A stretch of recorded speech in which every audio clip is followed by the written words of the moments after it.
Hello and welcome to my channel myself Rafiq Shaikh. तो आज के हम डेरिवेशन में क्या देखने वाले हैं, जैसे कि लास्ट वीडियो में हमने देखा था कि किसी एक इलेक्ट्रिक डाइपोल की वजह से उसके एक्सिस पे पी पॉइंट पे आर इतने डिस्टेंस पे कितना इलेक्ट्रिक फील्ड होता है। उसी तरह से इस वीडियो में हम देखेंगे कि एक इलेक्ट्रिक डाइपोल की वजह से उसके इक्वेटोरियल प्लेन पे उतने ही डिस्टेंस पे पी पॉइंट पे कितना इलेक्ट्रिक फील्ड होता है। ठीक है, तो हेडिंग है अपना electric field due to an electric dipole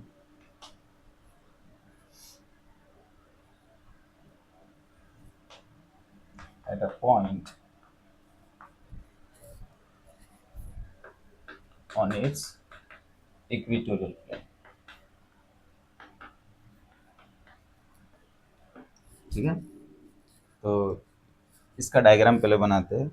देखिए, सबसे पहले हम वही इलेक्ट्रिक डाइपोल लेंगे जो डाइपोल लिया था। ये इलेक्ट्रिक डाइपोल है minus q to q charge. ठीक है, सबसे पहले तो इक्वेटोरियल प्लेन कहते हैं किसको है वो हम समझ लेते हैं। इक्वेटोरियल प्लेन का मतलब होता है कि जो हमने डाइपोल लिया हुआ है उसके सेंटर से एक प्लेन जो उसको बाइसेक्ट करते हुए जा रहा है। ठीक है, जैसे कि ये डाइपोल है और उसके सेंटर से एक प्लेन इमेजिन करो जो उसके सेंटर से पास हो रहा है। ठीक है, तो इस पे हम 3D व्यू तो नहीं बना सकते, तो मैं इसके सेंटर से क्या करता हूँ उसे एक प्लेन पास करता हूँ। ठीक है, जो इसको इसके एक्सिस को परपेंडिकुलर बाइसेक्ट करता है। तो लेट सपोज कि ये उसका प्लेन है जो इसके सेंटर को इस डाइपोल इलेक्ट्रिक डाइपोल के सेंटर से पास हो रहा है और इसको बाइसेक्ट कर रहा है, तो इसको हम बोलते हैं इक्वेटोरियल प्लेन। ठीक है, अब जो हम पी पॉइंट लेंगे वो कहाँ पे लेंगे, इसी इक्वेटोरियल प्लेन के सेंटर से आर इतने डिस्टेंस पे लेट सपोज हमने पी पॉइंट कंसिडर किया हुआ है। ठीक है, तो यहाँ पे हमें इलेक्ट्रिक फील्ड फाइंड करना है। ये जो पी पॉइंट है वो कितने डिस्टेंस पे है, इस इलेक्ट्रिक डाइपोल के सेंटर ओ से आर डिस्टेंस पे है। और ये जो इलेक्ट्रिक डाइपोल है इसके बीच का जो टोटल टोटल डिस्टेंस है वो है 2a। मतलब ये आधा जो होगा वो कितना होगा a, और ये जो आधा हाफ पार्ट होगा उसका डिस्टेंस कितना होगा a। दोनों इस इलेक्ट्रिक डाइपोल के दोनों चार्ज के बीच में 2a इतना डिस्टेंस है। और पी पॉइंट जहाँ पे हमें इलेक्ट्रिक फील्ड फाइंड करना है वो इसके सेंटर से आर इतना डिस्टेंस पे है और वो इस इलेक्ट्रिक डाइपोल के इक्वेटोरियल प्लेन पे है। ठीक है, इसके पहले वाले वीडियो में जो हमने इलेक्ट्रिक फील्ड फाइंड किया था उसके एक्सिस पे फाइंड किया था, आर इतने ही डिस्टेंस पे इसके एक्सिस पे। ठीक है, तो ये इसका एक्सिस है इस इलेक्ट्रिक डाइपोल का और इसका इक्वेटोरियल प्लेन है। ठीक है, तो जो भी हमने कंसिडर किया सबसे पहले उसकी थ्योरी लिखते हैं। थ्योरी में क्या लिखेंगे हम, जो भी कंसिडर किया वो लिख दो। So consider an electric dipole of dipole moment। चलो, इलेक्ट्रिक डाइपोल का डाइपोल मोमेंट कितना होता है, डाइपोल मोमेंट होता है p is equal to 2a। दोनों इलेक्ट्रिक चार्ज के बीच का डिस्टेंस को किसी भी एक चार्ज से मल्टीप्लाई करते हैं तो हमें इलेक्ट्रिक डाइपोल मिलता है। और हमें पता है कि इलेक्ट्रिक डाइपोल का जो डायरेक्शन होता है हमेशा माइनस चार्ज से प्लस चार्ज की तरफ होता है।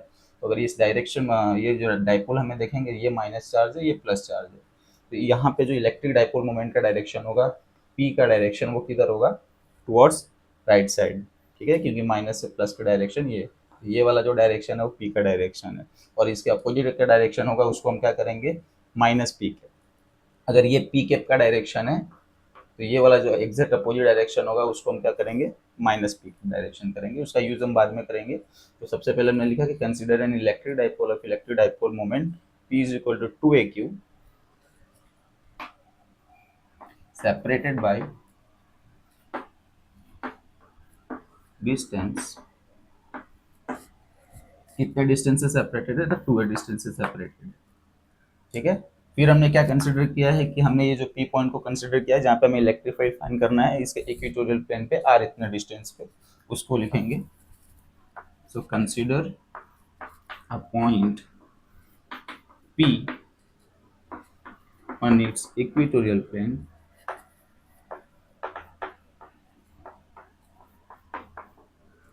कितने डिस्टेंस पे, तो at a distance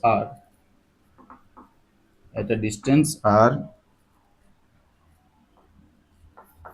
from the centre of dipole.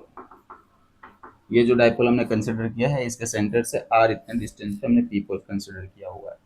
ठीक है, अब हमें नेट इलेक्ट्रिक फील्ड फाइंड करना है। इसके पहले वाले वीडियो में भी मैंने बताया था कि एक सिंगल चार्ज क्यू की वजह से, एक सिंगल चार्ज क्यू की वजह से आर इतने डिस्टेंस पे नेट इलेक्ट्रिक फील्ड कितना होता है, तो उसका मैग्नीट्यूड होता है के क्यू अपॉन आर स्क्वायर, जिसमें क्यू क्या होता है मैग्नीट्यूड ऑफ चार्ज और आर होता है कि डिस्टेंस इस पॉइंट का इस चार्ज से। तो यहाँ पे दो चार्जेस है, तो सिस्टम ऑफ मल्टीपल चार्जेस वाला कॉन्सेप्ट लगाएंगे कि अगर एक से ज़्यादा चार्जेस होते हैं तो नेट इलेक्ट्रिक फील्ड कैसे फाइंड किया जाता है।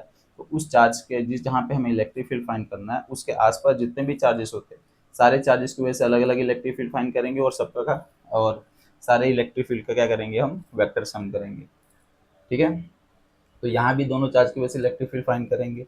और यहाँ पे ध्यान रखने वाली बात कि अगर प्लस क्यू चार्ज है तो प्लस क्यू चार्ज की वजह से किसी पॉइंट पे इलेक्ट्रिक फील्ड का डायरेक्शन रेडियली आउटवर्ड होता है, मतलब बाहर की तरफ। तो अगर ये प्लस चार्ज है तो यहाँ पे इलेक्ट्रिक फील्ड का डायरेक्शन कैसा आता है रेडियली आउटवर्ड।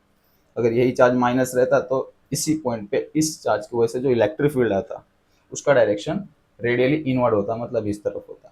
तो यहाँ पे जब हम इलेक्ट्रिक डाइपोल में दोनों चार्जेस की वजह से अलग अलग इलेक्ट्रिक फील्ड फाइंड करेंगे तो ये माइनस चार्ज है तो इस पॉइंट पे जो इलेक्ट्रिक इसकी वजह से जो इलेक्ट्रिक फील्ड का डायरेक्शन आएगा वो टुवर्ड्स द चार्ज आएगा, मतलब रेडियली इनवर्ड। और इसकी वजह से जो इलेक्ट्रिक फील्ड आएगा वो कैसे आएगा रेडियली आउटवर्ड, मतलब इन दोनों के बीच में जो लाइन बनेगी इसी लाइन के अलोंग रेडियली आउटवर्ड होगा। ठीक है, तो चलो ये दोनों चार्ज की वजह से जो इलेक्ट्रिक फील्ड का डायरेक्शन है और मैग्नीट्यूड है वो हम पहले लिखते हैं। तो अगर सबसे पहले मैं देखूंगा इस प्लस चार्ज की वजह से, इस प्लस चार्ज की वजह से इस पॉइंट पे जो इलेक्ट्रिक फील्ड आएगा, ठीक है, वो इसके अलोंग द लाइन लगेगा। इन दोनों के बीच में जो लाइन लग रहा है इसी लाइन पे अगर ये प्लस चार्ज है तो कैसा लगेगा अवे फ्रॉम द चार्ज। और इसकी वजह से जो इलेक्ट्रिक फील्ड है इसको मैं बोलूंगा ई क्यू। ठीक है, इसको मैं लिखूंगा electric field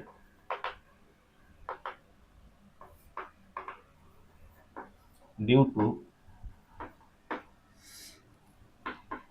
plus Q charge at point P is E plus Q. ठीक है, वो प्लस क्यू चार्ज की वजह से जो इलेक्ट्रिक फील्ड आ रहा है उसको हमने ई क्यू बोला और उसका मैग्नीट्यूड कितना होगा तो के क्यू अपॉन आर स्क्वायर। अब आर क्या होता है, आर होता है चार्ज और पॉइंट के बीच का डिस्टेंस। इस फिगर में देखेंगे तो ये वाला डिस्टेंस ए है और ये पूरा डिस्टेंस आर है और हमें जो डिस्टेंस यहाँ पे रिक्वायर्ड है वो कौन सा है चार्ज और पॉइंट के बीच का डिस्टेंस, तो ये डिस्टेंस हमें चाहिए। तो अगर मैं यहाँ पे पाइथागोरस थ्योरम अप्लाई करता हूँ इस राइट एंगल ट्रायंगल में, जो ये आर है ये ए है, ठीक है, ये आर है और ये ए है और हमें इस डिस्टेंस की रिक्वायरमेंट है। तो ये डिस्टेंस कितना होगा under root are square plus A square. ठीक है, पाइथागोरस अप्लाई करोगे तो ये मिल जाएगा। तो इस डिस्टेंस का लेंथ कितना होगा under root are square plus A square. तो यहाँ भी सेम होगा के क्यू और फॉर्मूले में क्या आता है इलेक्ट्रिक फील्ड के फॉर्मूले में आता है के क्यू अपन आर स्क्वायर, मतलब डिस्टेंस का स्क्वायर होता है। तो यहाँ पे अगर distance under root are square plus A square है और उसका स्क्वायर करेंगे तो कितना हो जाएगा खाली आर स्क्वायर प्लस ए स्क्वायर। ठीक है, सिमिलरली अगर ये माइनस क्यू की वजह से निकालूंगा तो इस चार्ज और इस पॉइंट के बीच का जो डिस्टेंस है ये डिस्टेंस भी सेम आएगा क्योंकि ये ए है ये आर है और राइट एंगल ट्रायंगल में मैं पाइथागोरस लगाता हूँ तो इसकी भी लेंथ सेम आएगी under root are square plus A square. ठीक है, तो ये लिखूंगा मैं क्या इलेक्ट्रिक फील्ड ड्यू टू, इस बार कौन सा चार्ज की वजह से लेंगे हम minus q charge, electric field due to minus charge इस सेम पॉइंट पे at a point P is, उसका हम नाम रखेंगे E due to minus q. ठीक है, तो E due to minus q पहले तो उसका मैग्नीट्यूड कितना होगा तो मैग्नीट्यूड होगा k q upon are square और आर निकला हमारे पास under root are square plus A square, उसका स्क्वायर करेंगे तो बच जाएगा आर स्क्वायर प्लस ए स्क्वायर। ठीक है, और ये माइनस चार्ज है तो माइनस चार्ज की वजह से जो इलेक्ट्रिक फील्ड आता है उसका डायरेक्शन रेडियली इनवर्ड होता है, तो इसका डायरेक्शन आएगा रेडियली इनवर्ड। ठीक है, तो ये आएगा ई ड्यू टू माइनस क्यू। ठीक है, अब हमारे पास दो इलेक्ट्रिक फील्ड हो गया और दोनों इलेक्ट्रिक फील्ड का डायरेक्शन के साथ साथ हमने मैग्नीट्यूड भी निकाल लिया। ठीक है, अब इसका अगर हम वेक्टर सम करते तो मैं नेट इलेक्ट्रिक फील्ड आ जाएगा। अब यहाँ पे ध्यान देने वाली क्या चीज़ है कि अगर दोनों इलेक्ट्रिक फील्ड एक सेम डायरेक्शन में होता या फिर अपोजिट डायरेक्शन में होता तो एक में से दूसरा प्लस और माइनस कर देते, लेकिन यहाँ पे हम देख सकते हैं कि दोनों एक प्लेन में है दोनों वेक्टर, तो इसको तो हम डायरेक्टली ऐसे सॉल्व नहीं कर सकते या कर सकते हैं, पर उससे ईजी तरीका क्या है कि अगर मैं इस एंगल को कंसिडर थीटा करता हूँ, इसको भी कंसिडर थीटा कंसिडर करता हूँ, और इसके पैरेलल, इसके एक्सिस के पैरेलल एक लाइन ऐसा ड्रॉ करता हूँ, दोनों लाइन पैरेलल होंगे, तो अगर ये थीटा होता है तो ये भी कितना होगा, थीटा, और अगर ये थीटा है तो अल्टरनेट एंगल से ये भी कितना हो जाएगा, थीटा। मतलब ये दोनों एंगल हमें थीटा थीटा मिल गया और दो वेक्टर मिल गए। तो अगर मैं पहले वेक्टर का रिजोल्यूशन करता हूँ, इसके कंपोनेंट करूंगा, तो थीटा के डायरेक्शन में जो वेक्टर आएगा इसको मैं क्या बोलूंगा, ई क्यू कॉस थीटा, और ये जो एक आएगा इसको बोलूंगा मैं ई क्यू साइन थीटा। ये मैंने जो दो कंपोनेंट किया ये ई क्यू का किया, उसी तरह से मैं अगर ई माइनस क्यू का अगर कंपोनेंट करता हूँ और ये थीटा है, ये ई माइनस क्यू है, तो इसके जो दो कंपोनेंट होंगे, एक कंपोनेंट इधर आएगा, दूसरा कंपोनेंट नीचे के डायरेक्शन में आएगा, इसको हम क्या बोलेंगे, E due to minus q cos theta, और इसको बोलेंगे E minus q sine theta. ठीक है, तो अब हमारे पास कितने वेक्टर हो गए, अब ये दो वेक्टर को हमने रिजोल्व कर लिया, तो अब हमारे पास टोटल 4 वेक्टर हो गए, E Q cos theta, E minus q cos theta, E Q sine theta and E minus q sine theta. अब इन चारों वेक्टर को हम सोल्व करेंगे, और यहाँ पे हम देख सकते हैं कि ई क्यू साइन थीटा और E minus q sine theta exactly opposite direction में है। तो अगर ई क्यू और ई माइनस क्यू दोनों का अगर मैग्नीट्यूड सेम होगा तो ये दोनों लेंथ भी सेम होगा। हम देख सकते हैं कि ई ड्यू टू क्यू का जो मैग्नीट्यूड आया और ई ड्यू टू माइनस क्यू का जो मैग्नीट्यूड आया, दोनों का मैग्नीट्यूड एग्जैक्टली सेम है। तो हम क्या कह सकते हैं कि दोनों का e due to q and e due to minus q magnitude of both the vectors are exactly same।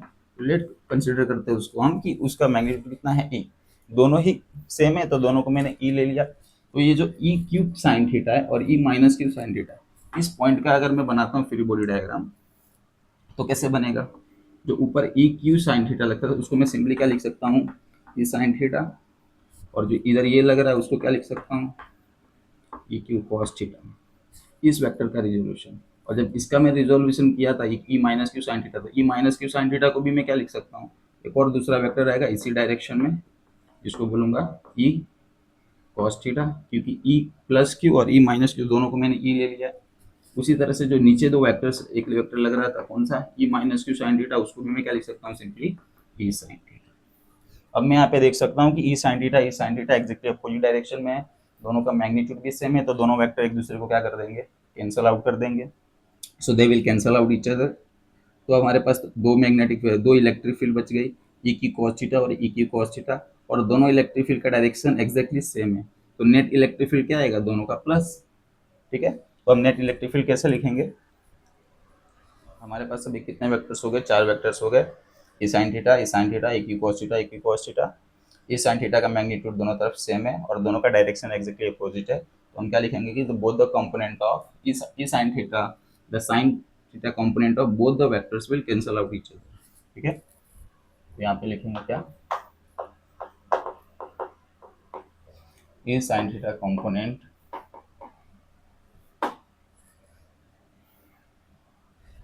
Of both electric field will cancel out each other। ठीक है, सो नेट इलेक्ट्रिक फील्ड कितना हो जाएगा, so net electric field will be equal to what, net electric field क्या आ जाएगा, ई की cos theta plus ई की कॉस थीटा, दोनों सेम डायरेक्शन में, तो मैं क्या लिख सकता हूँ, E cos theta plus E cos theta. ठीक है, तो कितना हो जाएगा ये, 2e कॉस थीटा। ठीक है, ये हमने क्या निकाला है, ई नेट का मैग्नीट्यूड निकाला है। ठीक है, अगर मुझे इसको डायरेक्शन एक वेक्टर क्वांटिटी में चेंज करना हो, तो अगर मुझे इसको वेक्टर में चेंज करना है तो मुझे डायरेक्शन देना होगा, और मैं देख सकता हूँ कि ये जो डायरेक्शन आ रहा है, ई की कॉस थीटा दोनों मिलकर जो डायरेक्शन आ रहे हैं वो आ रहे हैं लेफ्ट के साइड में, और हमने जो इलेक्ट्रिक डाइपोल मोमेंट का डायरेक्शन देखेंगे माइनस से प्लस की तरफ, मतलब वो है ये डायरेक्शन, ये डायरेक्शन जो है वो कौन सा डायरेक्शन है, पी कैप का, इलेक्ट्रिक डाइपोल मोमेंट का, और जो नेट इलेक्ट्रिक फील्ड आया वो एग्जैक्टली इसके अपोजिट डायरेक्शन में। तो मैं क्या कह सकता हूँ कि ये जो नेट इलेक्ट्रिक फील्ड आ रहा है ये क्या आ रहा है, माइनस पी के डायरेक्शन में आ रहा है, ये यूनिट वेक्टर से मल्टीप्लाई कर दिया तो इसको डायरेक्शन मिल गया। ठीक है, किसी भी वेक्टर को अगर यूनिट वेक्टर से मल्टीप्लाई कर दो तो उसको डायरेक्शन मिल जाता है, तो इसका जो डायरेक्शन वो क्या है, टुवर्ड्स द लेफ्ट, मतलब exactly opposite to the electric dipole moment, इसलिए मैंने माइनस पी से मल्टीप्लाई कर दिया। तो मेरा आंसर कितना आएगा, अब माइनस बाहर कर दो, 2e cos थीटा, ठीक है। चलो ई के मैग्नीट्यूड कितना आया था हमने देखा था, ई का जो मैग्नीट्यूड आया था फॉर्मूला वो कितना आया था, के q upon are square plus A square. और यहाँ से अगर cos थीटा की वैल्यू अगर मैं देखने जाऊँ, ये जो ट्राइंगल को एज्यूम करो, ये जो अंदर का जो ट्राइंगल है इसको एज्यूम करो, ये थीटा है, ये पूरा under root are square plus A square है, और इतना लेंथ ए है, ठीक है। इस छोटे के ट्राइंगल, ये छोटे ट्राइंगल को एज्यूम करो तुम, ये सॉरी ये आर है, ये ए है, ये under root are square plus A square है। तो यहाँ से अगर मैं cos थीटा की वैल्यू को निकालूं तो cos थीटा क्या होता है, cos थीटा का मतलब होता है एडजेसेंट अपॉन हाइपोटेन्यूज। इस थीटा के एडजेसेंट क्या है ए, और इसके हाइपोटेन्यूज के under root are square plus A square. तो यहाँ से मैं cos थीटा की वैल्यू यहाँ पे रिप्लेस कर सकता हूँ, क्या होगा, a upon under root are square plus A square, ठीक है। अब यहाँ पे देखो minus two as it is रहेगा, ये under root are square plus A square, मतलब आर स्क्वायर प्लस ए स्क्वायर का पावर कितना है, देखो आर स्क्वायर प्लस ए स्क्वायर का पावर कितना है यहाँ पे हाफ, रूट का मतलब होता है कि इसका जो पावर है वो हाफ है, और इसके बाजू में जो आर स्क्वायर प्लस ए स्क्वायर उसका पावर है 1। तो जब बेस सेम रहते हैं तो पावर का प्लस करेंगे, तो जो नीचे है ऊपर तो यही हो जाएगा। अब के को साइड में रखता हूँ और 2 क्यू ए को साइड में मल्टीप्लाई करती है, ठीक है। और इसको मैं क्या लिख सकता हूँ, दोनों का बेस सेम है, तो आर स्क्वायर प्लस ए स्क्वायर का पावर कितना हो जाएगा, ये 3/2, ठीक है। जब इसके साथ आर स्क्वायर प्लस ए स्क्वायर मल्टीप्लाई होगा, इसका पावर 1 है, ये कितना हो जाएगा, आर स्क्वायर प्लस ए स्क्वायर का पावर 3/2। इसका सिंप्लीफिकेशन किया तो ये मुझे क्या मिला, net electric field E net, ठीक है। इसके आगे कंटिन्यू करते हैं, चलो इसके आगे हम कंटिन्यू करते हैं। जो ई नेट हमारा आंसर आया था, ई नेट का आंसर क्या आया था, minus k 2a³ upon are square plus A square raise to 3/2। अब हमें पता है 2a³ क्या होता है, 2a is the magnitude of electric dipole moment, 2a is what, 2a³ is magnitude of electric dipole moment. तो 2a³ को मैं किससे रिप्लेस कर सकता हूँ, p से, और यहाँ पे p कैप मल्टीप्लाई था तो हर जगह p कैप मल्टीप्लाई रहेगा, तो यहाँ भी क्या आएगा, इंटू पी कैप मल्टीप्लाई है, यहाँ पे क्या हो गया, r square plus A square raise to 3/2। तो ये हमारे पास आंसर आया इलेक्ट्रिक फील्ड नेट का। अगर इसी कंडीशन में हमने क्या कर दिया कि जो इलेक्ट्रिक डाइपोल मोमेंट लिया था, सॉरी जो इलेक्ट्रिक डाइपोल लिया था और जो आर डिस्टेंस लिया था इसके इक्वेटोरियल प्लेन पे, अगर ये आर डिस्टेंस बहुत ज़्यादा मैंने कर दिया as compare to the distance between charges, तो अगर आर बहुत ही ज़्यादा है तो उसके कंपेरिजन में ए को हम नेग्लेक्ट कर सकते हैं। So in case r is much much much much greater than a, तो हम क्या कह सकते हैं कि आर स्क्वायर प्लस ए स्क्वायर का जो वैल्यू है वो अप्रोक्स कितना आएगा, आर स्क्वायर के बराबर आएगा। तो यहाँ से ई नेट का जो एक्सप्रेशन है वो क्या बन जाएगा, minus k p upon are square plus A square को क्या लिख सकते हैं हम, खाली आर स्क्वायर, और जब आर स्क्वायर का पावर 3/2 होगा तो यहाँ से 2 कैंसिल हो जाएगा क्योंकि पावर का पावर मल्टीप्लाई होता है। तो हमारे पास फाइनल जो आंसर आएगा वो क्या आ जाएगा, minus k p upon are cube, और इसका जो डायरेक्शन होगा वो पी कैप के अपोजिट होगा, इसलिए यहाँ पे माइनस साइन है। तो ये हमारा जो आंसर आया ई नेट का एक्सप्रेशन, ये टोटल हमारा फाइनल आंसर है। Electric field lead to an electric dipole at an axial point at a distance r, ठीक है। फिगर वाइज समझो, तो अगर ये इलेक्ट्रिक डाइपोल है, ये आर है, मान लो आर इतने डिस्टेंस पे जो मैं इलेक्ट्रिक फील्ड निकालूंगा तो जो नेट इलेक्ट्रिक फील्ड आएगा, नेट इलेक्ट्रिक फील्ड का डायरेक्शन किधर होगा, तो अगर ये माइनस से प्लस की डायरेक्शन में पी कैप होता है तो पी कैप का डायरेक्शन ये, तो जो नेट इलेक्ट्रिक फील्ड आएगा उसका डायरेक्शन पी कैप के अपोजिट होगा, और उसका मैग्नीट्यूड कितना होगा, तो मैग्नीट्यूड होगा के पी अपॉन आर, ठीक है। माइनस साइन खाली ये इंडिकेट कर रहा है कि उसका जो डायरेक्शन होगा वो पी कैप के अपोजिट होगा, मतलब इस साइड होगा। लास्ट वीडियो में हमने देखा था कि आर इतने ही डिस्टेंस पे अगर मैं इक्वेटोरियल पे लेता हूँ इसका आंसर कितना आता है, 2kp अपॉन आर क्यूब, और उसका डायरेक्शन पॉजिटिव में आंसर आता है, मतलब वो पी कैप के डायरेक्शन में आता है, मतलब अगर आर इतने डिस्टेंस में मैं फाइंड करूंगा तो इधर आएगा उसका इलेक्ट्रिक फील्ड। और इक्वेटोरियल प्लेन पे कितना आया, kp अपॉन आर क्यूब, मतलब इसका एग्जैक्टली हाफ और उसका डायरेक्शन एग्जैक्टली अपोजिट, ठीक है। तो इस बात का ध्यान रखना, इलेक्ट्रिक फील्ड अगर एक्सेल पॉइंट पे लेता हूँ मैं तो उसका जो एक्सप्रेशन आता है वो 2kp अपॉन आर क्यूब आता है, और वो in the direction of electric dipole moment आता है। और अगर उतने ही डिस्टेंस पे अगर मैं इक्वेटोरियल प्लेन पे लेता हूँ तो वहां पे इलेक्ट्रिक फील्ड का डायरेक्शन एक्सियल पॉइंट के हाफ आता है, एक्सियल पॉइंट के मैग्नीट्यूड का हाफ आता है, और उसका डायरेक्शन किधर होता है, opposite to the direction of electric dipole moment p. ठीक है, तो ये है हमारा फाइनल एक्सप्रेशन इस वीडियो का। और इसके पहले वाले चीज़ का भी रिवाइज कर लेते हैं कि अगर एक्सियल पॉइंट पे हम आर इतना डिस्टेंस पे लेते हैं इलेक्ट्रिक डाइपोल की वजह से, तो एक्सियल पॉइंट पे आर इतना डिस्टेंस पे जो इलेक्ट्रिक फील्ड का मैग्नीट्यूड होता है वो होता है 2 kp अपॉन आर क्यूब, और उसका डायरेक्शन होता है पी कैप के डायरेक्शन में, मतलब इलेक्ट्रिक डाइपोल मोमेंट के डायरेक्शन में। और अगर आर इतने ही डिस्टेंस पे अगर इक्विटोरियल प्लेन पे लेता हूँ मैं, ठीक है, तो इक्विटोरियल प्लेन पे जो इलेक्ट्रिक फील्ड का नेट इलेक्ट्रिक फील्ड का मैग्नीट्यूड होता है वो एक्सियल पॉइंट के कंपैरिजन में हाफ होता है, और उसका जो डायरेक्शन होता है exactly opposite to the direction of electric dipole moment होता है। ठीक है, तो इस वीडियो में इतना ही, मिलते हैं अगले वीडियो में। Thank you for watching the video.